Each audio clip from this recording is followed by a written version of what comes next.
एक वीडियो बड़ी तेज़ी से वायरल हो रहा है जहां एक पुलिस वाला एक मोटरसाइकिल सवार से अ, हाथापाई कर रहा है और उसकी गाड़ी की मोटरसाइकिल की चाबी छीनने की कोशिश कर रहा है। इसको लेकर दोनों में काफ़ी बहसम बहस भी हो रही है और थोड़ी बहुत धक्का-मुक्की भी दिखाई दे रही है।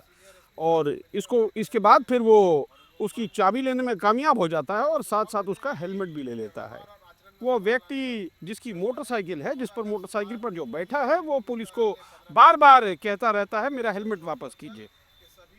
इसी तरह की घटनाएँ ये तो वायरल हो गया, लेकिन ऐसी बहुत सारी घटनाएँ हैं जो शहर में घट रही हैं। आए दिन लोगों को वो पुरुष हो, महिला हो, सीनियर सिटीज़न हो, इस तरह से पुलिस चेक नाके जो बना रखे हैं, उस पर रोकती है और उनको परेशान करती है। परेशान से मतलब है कि हर किसी की चेकिंग होना ज़रूरी है, पुलिस को बिल्कुल करनी चाहिए, लेकिन पुलिस की बड़ी पारखी नज़र होती है, वो क्रिमिनल्स को दूर से पहचान लेती है, तो फिर ऐसी आखिर क्या वजह होती है कि साधारण लोगों को रोककर पुलिस परेशान करती है? उनसे कई खबरें हमने आपको दिखाई, खासकर मानगो गोल चक्कर की खबर हमने आपको दिखाई थी, जहां 2 पुलिस वाले आपस में लड़ गए कि एक ने पैसे ले लिए और दूसरा रसीद काट रहा था। तो इस तरह की बातें बड़ी आम हैं शहर भर में। इसको लेकर भारतीय जनता पार्टी युवा मोर्चा का एक प्रतिनिधिमंडल आज एसएसपी से मुलाकात करने पहुंचा और अपनी शिकायत को दर्ज कराया। उनका भी यही कहना था कि पुलिस का जो रवैया है फिलहाल वो काफ़ी ख़राब, बद से बदतर हो गया है और इसको फौरी तौर पर पुलिस को देखना चाहिए। और ये कोई भारतीय जनता पार्टी के प्रतिनिधिमंडल की बात नहीं है। अगर आप ध्यान दें तो ऐसी बहुत सारी खबरें हमने आपको दिखाई हैं जहां बहुत सारे एनजीओज़ अपनी नाराज़गी को इसी तरह से दर्ज करा चुके हैं। लोगों ने धरना तक दिया है। कई जगह तो खुद रूलिंग पार्टी के कार्यकर्ताओं ने पुलिस के खिलाफ कंप्लेन करी है और धरना दिया है।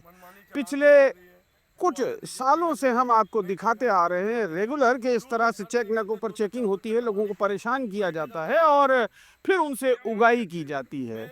जबकि क्रिमिनल्स बेखौफ शहर भर में घूम रहे हैं, हथियार खरीद बिक्री कर रहे हैं, ये भी हमने आपको खबरें दिखाई हैं, लेकिन पुलिस उनको भी पकड़ती है, लेकिन ना जाने क्यों साधारण लोग ज़्यादा परेशान हैं। अब उसमें महिलाएं भी आती हैं, लड़कियां आती हैं, बच्चियां हैं, युवक हैं, सीनियर सिटीजन्स हैं, पुलिस किसी को नहीं छोड़ रही, सबसे उगाही कर रही है।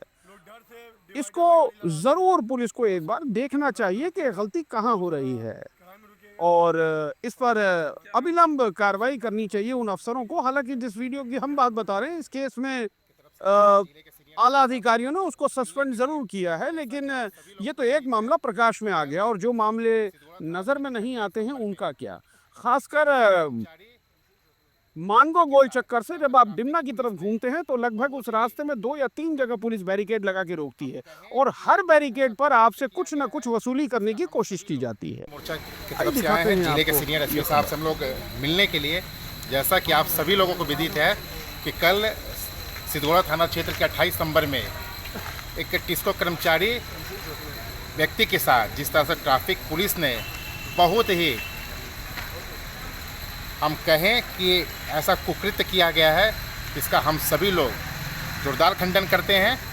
और आज हम लोग सीनियर साहब को ये बताने के लिए आए हैं कि सीनियर साहब, भारतीय मोटर अधिनियम 1988 के कानून में ये कहीं नहीं उल्लेखित है कि किसी भी ट्रैफिक पुलिस के कर्मचारी को किसी के वाहन से, चाहे वो चार पहिया वाहन हो या दोपहिया वाहन, उसके गाड़ी से चाबी निकाले या उसके टायर का हवा निकाले।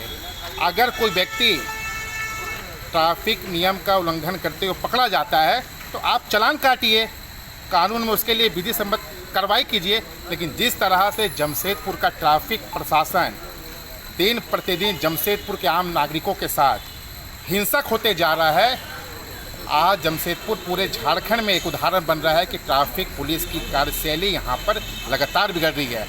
कल देर रात्रि सीनियर साहब ने उस पुलिसकर्मी का निलंबन किया है। हम लोग उनके लिए भी उनको साधुवाद देने आए हैं और ये आग्रह भी करने आए हैं सीनियर साहब से कि आप नए आए हैं, कुशल व्यक्तित्व हैं, निश्चित तौर पे जमशेदपुर के निवासी। क्या नाम हो गया आपका? सुमित श्रीवास्तव, जिला उपाध्यक्ष भारतीय जनता युवा।